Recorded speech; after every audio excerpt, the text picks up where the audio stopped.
salam solidaritas. 5 Maret 2027 menjadi hari yang sangat bersejarah. Itulah hari di mana untuk pertama kalinya Koran Perjuangan terbit.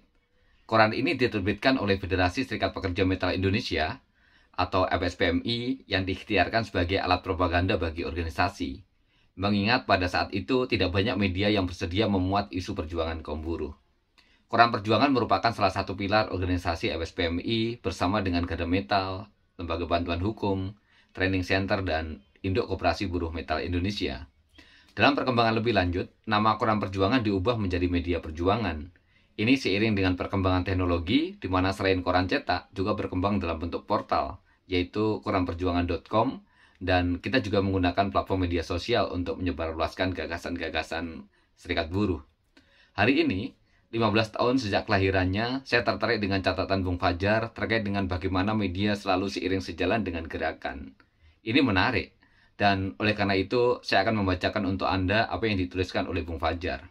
Oh ya, Bung Fajar adalah Ketua Bidang Ideologi dan Kaderisasi dari Partai Buruh. Partai Buruh hendak menjawab keresahan yang dirasakan Rahmat di tiap malam ketika membayangkan masa depan buah hatinya. Dan saya pikir itulah yang harus kita perjuangkan bersama-sama. Terima kasih.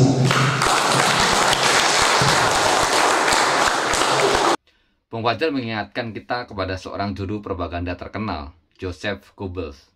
Goebbels punya keyakinan, kebohongan yang disampaikan satu kali tetaplah kebohongan. Tetapi kebohongan yang disampaikan ribuan kali, ia akan menjadi kebenaran. Goebbels adalah pendukung utama Hitler dan pendukung aktif gerakan antisemit. Goebbels tergabung secara resmi dengan Nazi pada tahun 1924.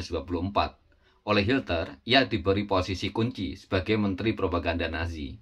Sebagai seorang propagandis, Goebbels banyak disegani oleh para ilmuwan bahkan hingga sekarang. Hal itu terjadi karena ia dianggap sebagai pelopor dan pengembang teknik propaganda modern. Teknik itu dikenal sebagai teknik kebohongan besar. Prinsip dari teknik itu adalah menyebarluaskan berita bohong melalui media massa sebanyak mungkin dan sesering mungkin hingga kemudian kebohongan tersebut dianggap sebagai suatu kebenaran. Sederhana, namun mematikan.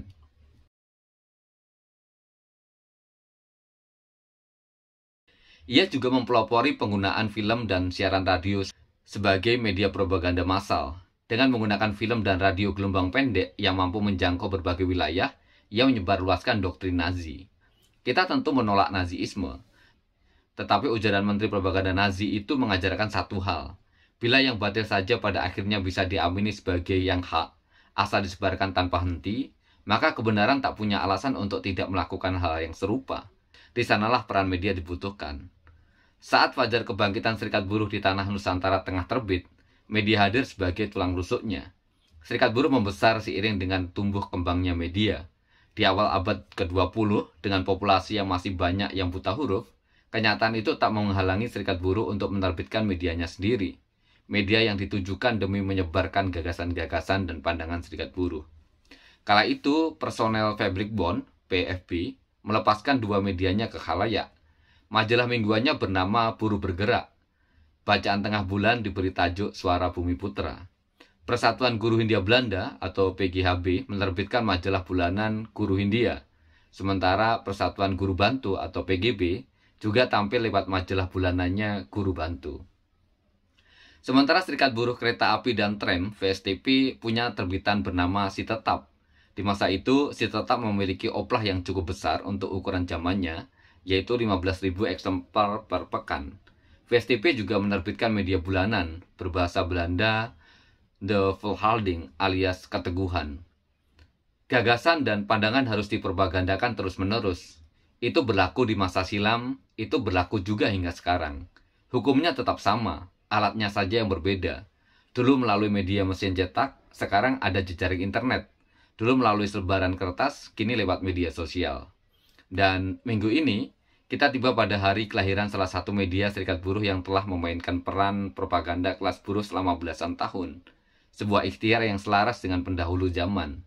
Sejak Semaun menulis Penuntun Kaum Buruh atau Surya Pranoto menulis naskah maklumat pendirian PFB, kelas buruh tak jera menyebarkan gagasan-gagasannya. Selamat berulang tahun media perjuangan. Seperti kata pepatah, terkadang keyboard lebih tajam daripada pedang. Teruslah berpropaganda. Teruslah membela kelas pekerja.